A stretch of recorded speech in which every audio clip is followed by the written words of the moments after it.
What's going on, guys? In this video I want to talk about the PlayStation VR2. Now, I missed this. I don't know how I missed it, but this was a post that they put in January 4th of 2022 talking about some more updates on the PSVR2, something that I've been waiting for because they're supposed to get away from these wires. I'm hoping, the PlayStation VR, the first one, you're connected to all these wires into a junction box.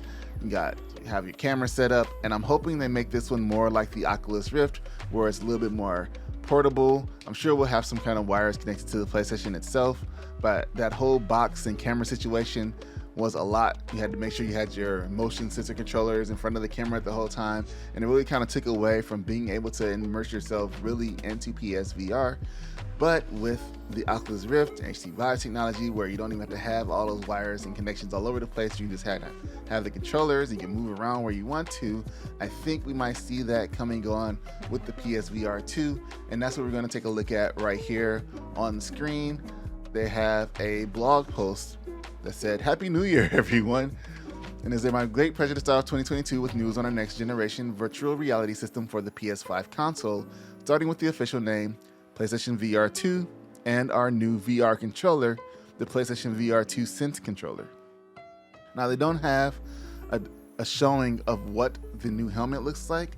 I do have a video. I'll have the link up here, the card that talks about the PS2 controllers, because they did go in a little bit about that, and I do have some images of those controllers on the screen. So if you guys want to take a look at that video to see more about the PSVR2, because I have been following this for quite a bit.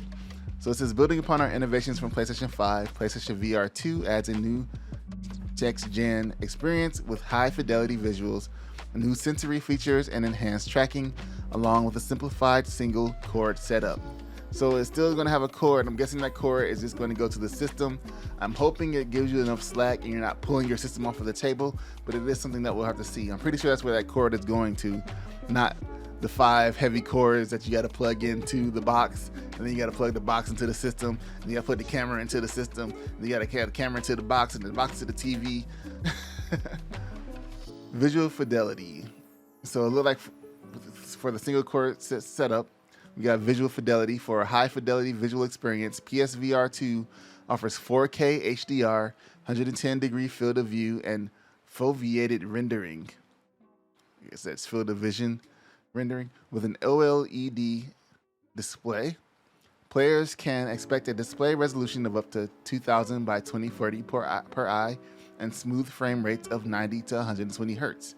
It's going to have headset-based controller tracking with inside-out tracking. PSVR2 tracks you and your controller through integrated cameras embedded in the VR headset. Your movements and the direction you look at are reflected in the game without the need for an external camera, which is amazing because that was what really made it cumbersome. New sensory features with the PSVR2 Sense technology. It's going to combine eye tracking, headset feedback, 3D audio, and the innovation PSVR2 Sense controller to create an incredibly deep feeling of immersion. Now, everybody loved that controller with the springs and you kind of feel like the haptic feedback going through the hand, if like it's vibrating it up a path. So that's gonna be pretty cool when you're holding something in your hand, like you're playing a gun game, you're pulling the trigger, you're gonna actually feel that in the controller. That is gonna be great. Hopefully that's gonna be a strong enough spring earlier on. I know the controllers, people had a lot of issues with the controllers breaking. So we're hoping not to see the controllers breaking with these, because we're not sure how much these are gonna cost to replace quite yet. Now they're gonna have some headset feedback in here, so they're gonna put vibration in the headset itself. That seems kind of dangerous to me, as it's going to be rattling your brain around. I'm sure, hopefully they test it out a bit to make sure we don't have any strong feedback like that. But headset feedback is a new sensory feature that amplifies the sensations of in-game actions from the player. It's created by a single built-in motor with vibrations that add an intelligent tactile element, bringing players closer to the gameplay experience.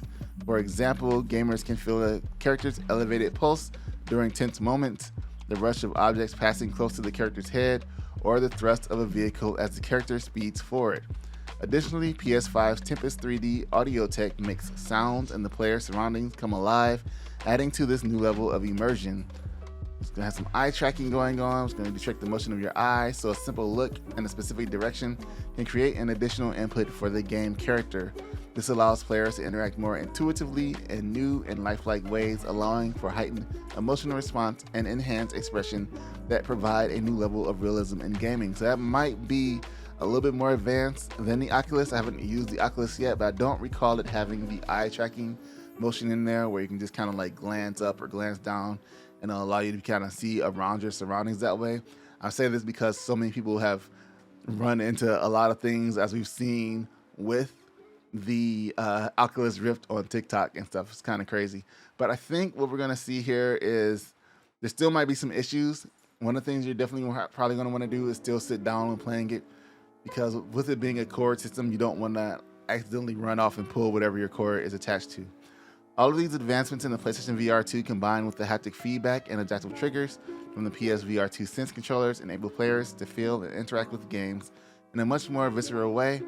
PSVR2 will also have a simple setup process with a single cable connected directly to the PS5. You can immediately jump into the VR experience. So yeah, like I was saying, it's going to connect into the PS5.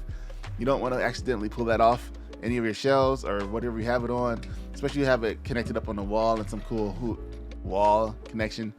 So it's going to be better to be sitting down when playing it. That way you know you're not really going anywhere with it. It's still going to be better though than all of the crazy cords all over the place. And I'm going to assume that not everybody is going to be like me and has their PlayStation 5 sitting right next to them. And so this will be a long enough cord that allow you to actually sit back in a chair or move around a little bit, which should be pretty interesting. But that's it. That's the update they have this time around. Hopefully next time you actually get to see what the PSVR2 looks like. I'm assuming it's gonna semi look like the headset we already have, but less, you know what I'm saying, like less cumbersome. There is a concept here on YouTube and some pictures and stuff like that. If you want to look those up, you can do that on your own, but I think it's going to be pretty cool, pretty interesting. I think it's going to follow that same look as the Vive and the Oculus, where it's a smaller form, and like the lights around the edges that we had in our original one are going to just be sensors now that will focus on being able to move around. Hopefully they go away from this white look and they actually make it black. That would be kind of cool, or be able to have it in different colors or change some colors around with some way just to make it unique. But we'll have yet to see that. That's all I have for this video. I'm kind of excited for it. Looking forward to more PSVR news. If you guys are too, let me know in the comments. And until next time, guys, I will see you in the next video.